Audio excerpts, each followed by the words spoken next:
Здравейте, приятели, и добре дошли в новото видео. Ето ни в шести ред от играта Лиила и започваме с клетка номер 46 – съвест. Това е гласът на вътрешната мъдрост на играча, който му позволява да различи добро от лошо, къде ме лъжат, къде ми говорят истината. Това е умението да почувстваме на къде и в коя посока да се отправим, с кой можем, с кой не. Именно това умение ни води към състояние на щастие. Тази клетка ни кара да се замислим дали умеем да слушаме интуицията си. Клетка номер 47 – неутралност. От една страна това означава баланс, а от друга може да се счита, че човека е достигнал такъв ръст, че вече не се поддава на влияние от минали грешки. Намира опора в себе си при вземането на решения.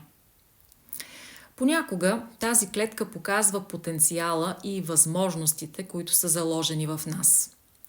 Те могат да се разкрият само тогава, когато сме се научили да бъдем неутрални. Клетка номер 48 – Слънце. В шести ред играча установява равновесие между мъжкия слънчев принцип и женският лунен.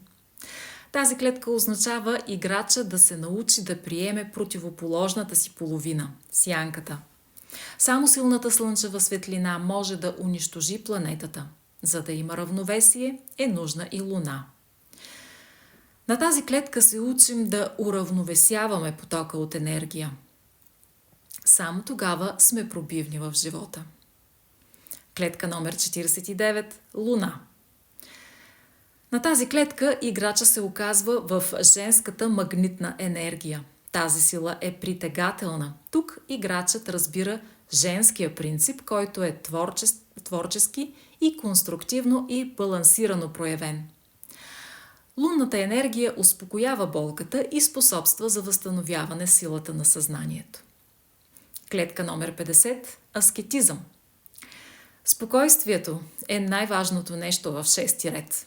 Често за мъжете, за да се приведат в форма, да имат вътрешен мир, те преодоляват някакво потребление в името на нещо, което искат да постигнат.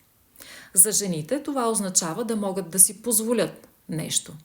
Така сме в спокойствие в обкръжението и то не ни безпокои. Не водим борби с никой и нищо. В шести ред сме господари на себе си и можем да постигнем огромни неща чрез аскетизъм. Клетка номер 51 – Земя. Оттам идваме и там отиваме. Тук се реализираме и е важно с какви мисли и в какво състояние живеем на тази планета.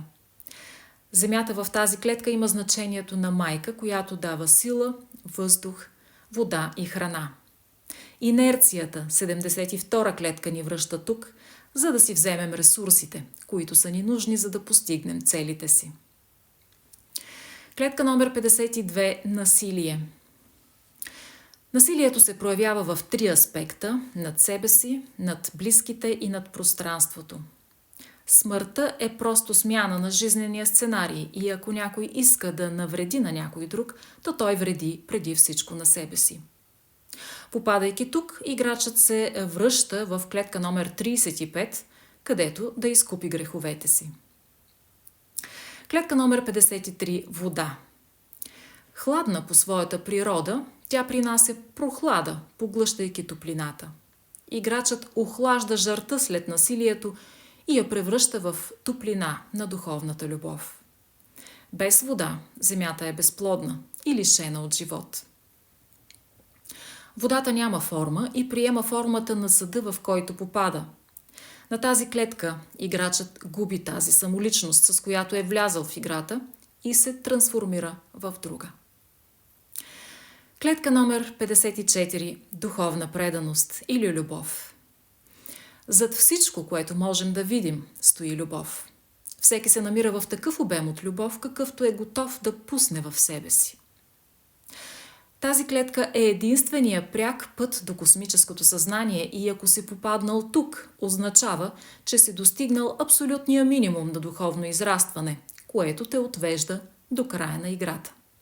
Това означава, че си достигнал някакво ниво гуру, че дух, душа и тяло са в абсолютна хармония.